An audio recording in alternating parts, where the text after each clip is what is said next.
औरंगजेब की मृत्यु के बाद योग्य उत्तराधिकारियों के अभाव में मुगल साम्राज्य कमजोर होता चला गया और मुगल सूबेदार और बड़े बड़े जमींदार ने अपनी अपनी क्षेत्रीय सत्ता कायम कर ली थी। और पुर्तगालियों व डचों के बाद अंग्रेज व्यापारियों और कंपनी के रूप में भारत आए थे और व्यापार में प्रभुत्व जमाने के लिए अंग्रेजों को पुर्तगालियों व डचों से संघर्ष में अंततः अंग्रेजों की जीत हुई और यहाँ के व्यापार एवं राजनीति पर इनका एक छत्र अधिकार कायम हो गया। जी हाँ, आज हम बात करने वाले हैं ईस्ट इंडिया कंपनी का भारत आगमन से लेकर भारत का आगमन जो होता है व्यापार से साम्राज्य तक का सफर। एक अंग्रेज से जो है एक व्यापारी कंपनी से इतनी विशाल साम्राज्य के शासक कैसे बनते हैं, इसी से रिलेटेड आज हम लोग चर्चा करने वाले हैं। इंग्लैंड की महारानी जो थी एलिजाबेथ प्रथम के समय में इंग्लैंड के कुछ व्यापारियों ने मिलकर एक व्यापारिक कंपनी की स्थापना की थी और इस व्यापारिक कंपनी का नाम the governor and company of merchant trading in the east India company रखा गया था। और 31 दिसंबर 1600 ईस्वी को महारानी एलिजाबेथ ने इस कंपनी को पूर्व में व्यापार का एक अधिकार पत्र जो है सौंपा गया। इस चार्टर के तहत इंग्लैंड को कोई भी कंपनी इस क्षेत्र में व्यापार के लिए ईस्ट इंडिया कंपनी से प्रतिस्पर्धा नहीं कर सकती थी और इस चार्टर के तहत ईस्ट इंडिया कंपनी समुद्र पार जाकर नए देशों की खोज एवं व्यापार कर सकती थी। परंतु इस चार्टर के तहत दूसरे व्यापारिक देशों को पूर्व के बाजार में व्यापार करने की प्रतिबंधित नहीं किया जा सकता था। ईस्ट इंडिया कंपनी के भारत आगमन से पहले ही 17 मई 1498 ईस्वी को वास्को डिगामा नामक पुर्तगाली नाविक उत्मासा अंतरिप होते हुए कालीकट पहुंच गया था और हॉलैंडवासी भी व्यापार के उद्देश्य से भारत पहुंच चुके थे। भारत के उच्च किस्म के रेशम, सूती कपड़े, काली मिर्च, लौंग, इलायची, दालचीनी व नील पाए जाते थे, जिसकी यूरोप के बाजार में काफी मांग थी। ये व्यापारी भारत से सस्ते दाम पर इन वस्तुओं को खरीदते थे और यूरोपीय बाजार में भारी मुनाफा कमाते हुए बेच देते थे। वास्को डी गामा भी जब भारत से वापस गए तो अपने साथ मसाले लेकर गए थे। वास्को डी गामा ने इन मसालों को बेचकर अपनी समुद्री यात्रा के खर्च का वहन करते हुए भारी मुनाफा भी कमाया था और यूरोपीय कंपनियों के बीच प्रतिस्पर्धा से भारतीय बाजारों में इन सामानों की कीमत बढ़ने लगी, जिसकी वजह से इन व्यापारिक कंपनियों का मुनाफा घटने लगा था और यह परिस्थिति यूरोपीय कंपनियों के लिए नुकसानदायक साबित होने लगी थी। फिर क्या था कि व्यापार के मुनाफे की कमी से यूरोपीय कंपनियां आपस में लड़ने लगी ताकि व्यापार में उनका एक छत्र कायम हो सके और यूरोपीय कंपनियां अपने व्यापारिक कंपनियों व्यापार के साथ साथ इन यूरोपीय कंपनियों को राजनीतिक में भी हस्तक्षेप करना पड़ा ताकि राजनीतिक रूप से मजबूत हो व्यापार में एकाधिकार इसकर भारी मुनाफा कमाया जा सके। तो भारत में व्यापारिक कोठी स्थापित करने के लिए ब्रिटेन के सम्राट जेम्स प्रथम ने 1608 ईस्वी में कैप्टन हॉकिंस को राजदूत बनाकर जहांगीर के दरबार में भेजा था। हॉकिंस अपने प्रयास से सूरत में व्यापारिक कोठी खोलने में सफल रहा और थॉमस रो भी भारत आया, जिसे जेम्स प्रथम ने मुगल दरबार में समुद्री तटों पर अंग्रेजी व्यापारिक कोठी स्थापित करने के उद्देश्य से भेजा था। थॉमस रो के वापस जाने तक सूरत में ईस्ट इंडिया कंपनी की स्थिति सुदृढ़ हो चुकी थी तथा आगरा, भड़ोच और अहमदाबाद में अंग्रेजी कोठियां स्थापित हो चुकी थी। अब वे 17वीं शताब्दी के उत्तरार्ध में भारतीय राजनीति में भी दिलचस्पी लेने लगे थे। अब धीरे धीरे क्या होता, बंगाल में ईस्ट इंडिया कंपनी को देख लेते हैं। शाहजहां ने जहां पुर्तगालियों से कुछ क्रोधित होकर उन्हें बंगाल से बाहर कर दिया तथा अंग्रेजों को बंगाल क्षेत्र की इजाजत जो है प्रदान की और 1698 ईस्वी में कंपनी ने 3 गांव सुल्तान सुल्तानटी, कालीकता एवं गोविंदपुर की जमींदारी 12,000 रुपये भुगतान कर प्राप्त किया। यहाँ निर्मित फैक्ट्री के आसपास फोर्ट विलियम का निर्माण किया गया, जो कालांतर में कलकत्ता नगर कहलाया। औरंगजेब के फरमान द्वारा निःशुल्क व्यापार करने की अनुमति कंपनी को मिल गई थी, जिसका फायदा कंपनी उठा रही थी, परंतु कंपनी के अफसर भी अपना निजी व्यापार करते थे और शुल्क चुकाने से बेचते थे, जिस कारण बंगाल के नवाब मुर्शिद कुली खां से कंपनी का टकराव होने लगा था।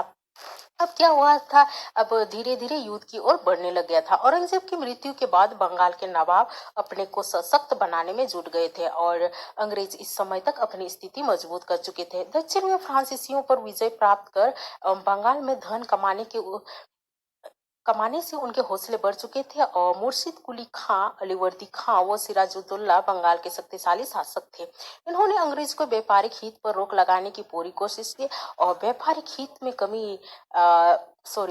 रियायत में कमी, नजराने की मांग, सिक्के ढलाने और किलेबंदी पर रोक से बंगाल के नवाब व अंग्रेज के बीच टकराव बना। इस विवाद में बंगाल के नवाब व अंग्रेजों के अपने अपने तर्क थे। दोनों एक दूसरे को नीचा दिखाने की कोशिश में लगे थे। ये टकराव इतना बढ़ा कि इसका परिणाम पलासी के युद्ध तक जा पहुंची थी। जैसे ही अलीवर्दी खां की मृत्यु हो जाती है, उनकी मृत्यु के बाद सिराजुद्दौला बंगाल का नवाब बना और अंग्रेज चाहते थे कि बंगाल का शासक उनके व्यापारिक हितों को ध्यान में रखे, लेकिन सिराजुद्दौला के आगे अंग्रेजों का मंसूबा कायम नहीं हो पा रहा था। अंग्रेज एक तरफ नवाब के विरोधियों और शत्रुओं को शरण दे रहे थे और दूसरी तरफ वे सिराजुद्दौला के खिलाफ राजनीतिक षड्यंत्र भी रच रहे थे, परंतु अंग्रेज को इससे कामयाबी नहीं मिल रही थी। इसी बीच सिराजुद्दौला ने भी अंग्रेज पर दबाव डालना शुरू कर दिया। उसने आदेश जारी कर दिया कि कंपनी उसकी राजनीतिक मामलों में हस्तक्षेप ना करे, अपनी किलेबंदी रोके तथा बकाया राजस्व को चुकाए। ऐसी परिस्थिति में अंग्रेज और बंगाल के नवाब के बीच संघर्ष अनिवार्य हो गया। सिराजुद्दौला ने फोर्ट विलियम की किलेबंदी को नष्ट करने का आदेश दिया, जिसे अंग्रेज ने ठुकरा दिया। क्रोधित होकर नवाब ने मई 1756 ईस्वी को कासिम बाजार पर आक्रमण कर उसे कब्जे में ले लिया। 20 जून 1756 ईस्वी को नवाब का फोर्ट विलियम पर अधिकार हो गया और नवाब की फौज ने कई अंग्रेजी अफसरों को गिरफ्तार कर लिया, उनके गोदामों पर कब्जा जमा लिया। कई अंग्रेज अफसरों ने आत्मसमर्पण कर दिया। अनेक अंग्रेज से बंदी बना लिए गए। कलकत्ता का भार बंकिम चंद्र को सौंपकर मानिक चंद्र को सौंपकर नवाब अपनी राजधानी मुर्शिदाबाद लौट गया। जब इस घटना की जानकारी मद्रास पहुंची तो अंग्रेज क्रोधित हो उठे। वे नवाब को सबक सिखाने की योजना बनाने लगे। रॉबर्ट क्लाइव के नेतृत्व में थल एवं नौसेना ने कलकत्ता की ओर प्रस्थान किया। स्थिति का आकलन करने के बाद क्लाइव ने नवाब के कई बड़े अधिकारियों को रिश्वत देकर अपने पक्ष में मिला लिया। इस परिस्थिति में मानिक चंद्र ने बिना प्रतिरोध किए कलकत्ता अंग्रेजों को सौंप दिया। इससे अंग्रेजों का मनोबल बढ़ा और उसने नवाब के खिलाफ युद्ध की घोषणा कर दी। विवश होकर नवाब को अलीनगर की संधि करनी पड़ी, जिसके तहत नवाब ने कंपनी को वह सभी व्यापारिक सुविधाएं लौटा दी जो उसे मुगल शासक फर्रुखसियार के फरमान द्वारा प्राप्त हुआ था। इस संधि के बावजूद दोनों पक्ष में अविश्वास कायम रहा। अंग्रेज नवाब के विरुद्ध षड्यंत्र करते रहे और नवाब भी अंग्रेजों को लेकर सजग थे। अंततः युद्ध की पृष्ठभूमि तैयार हो गई।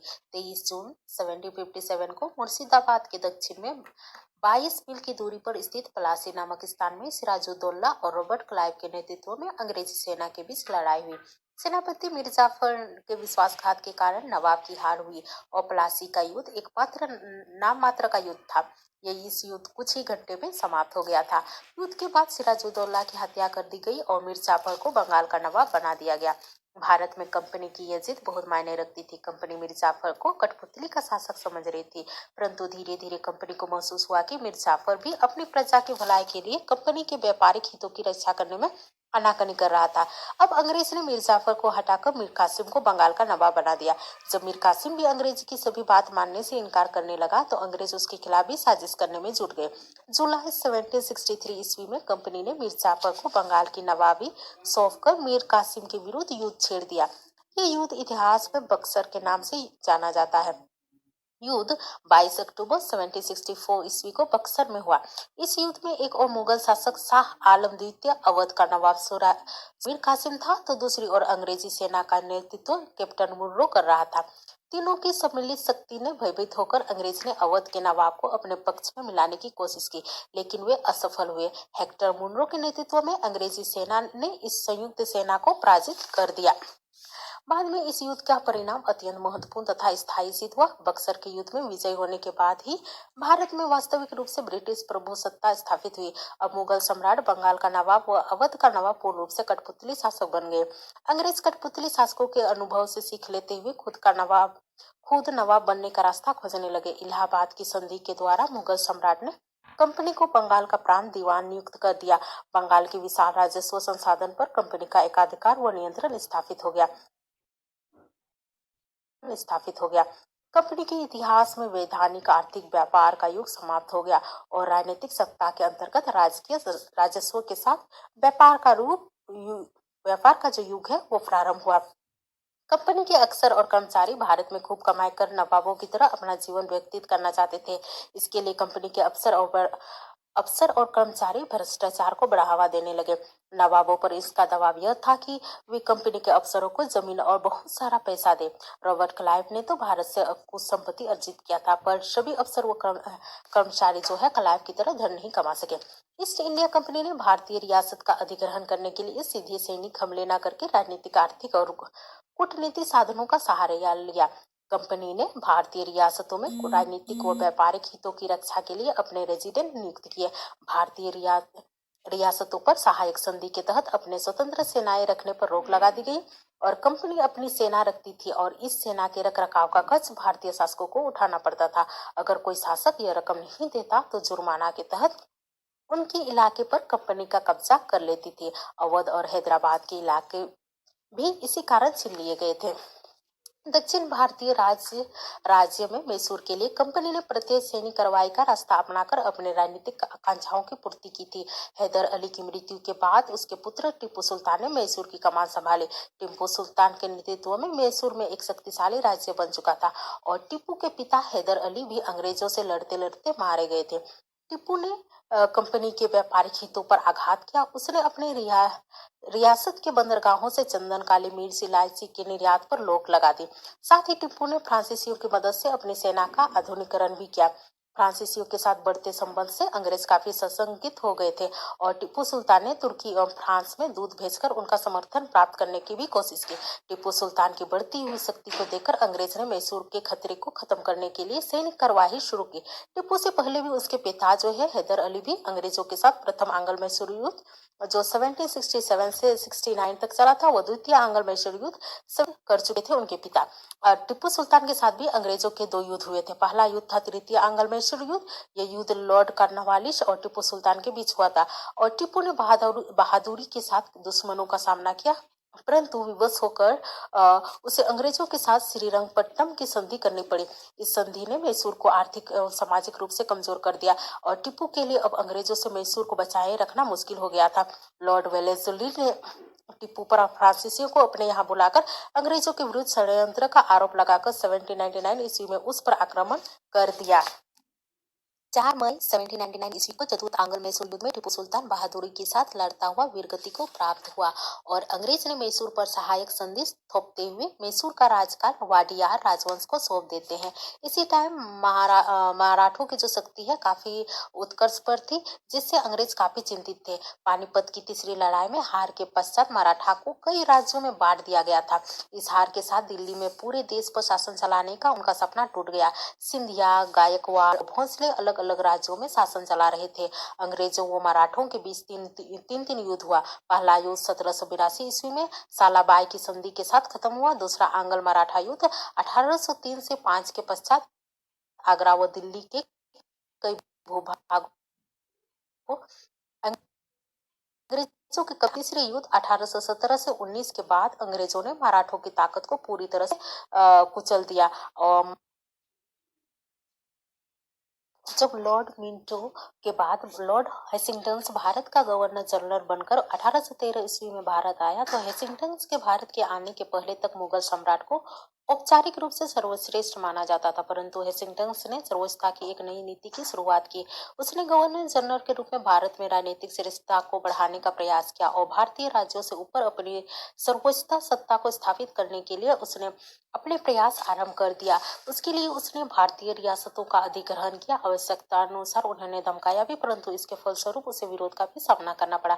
जैसे कि तूर पर कब्जा करने के प्रयास में रानी चेन्नमना ने अंग्रेजों के विरुद्ध हथियार उठाकर आंदोलन शुरू कर दिया था। 1830 के अंतिम दशक में कंपनी रूस के फैलते प्रभाव से भी सशंकित थी और उत्तर पश्चिमी भारत में अफगानिस्तान और सिंध पर विजय के पश्चात भय कम हो गया था। पंजाब में जो थे रंजीत सिंह ने उसे भारी विरोध का सामना करना पड़ा था, लेकिन अंततः 1849 ईस्वी में अंग्रेजों ने पंजाब पर अधिकार कर लिया।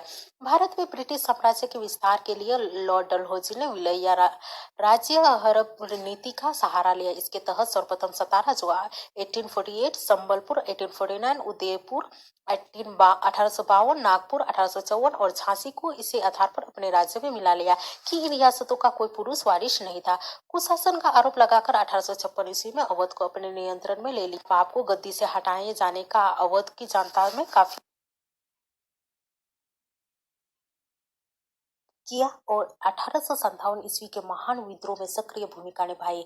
डलहौजी ने अपनी इस नीति द्वारा देसी नरेशों और उनकी प्रजा में असंतोष की भावना भर दी तथा अनेक अंग्रेज विरोधी विद्रोहों को बढ़ावा दिया।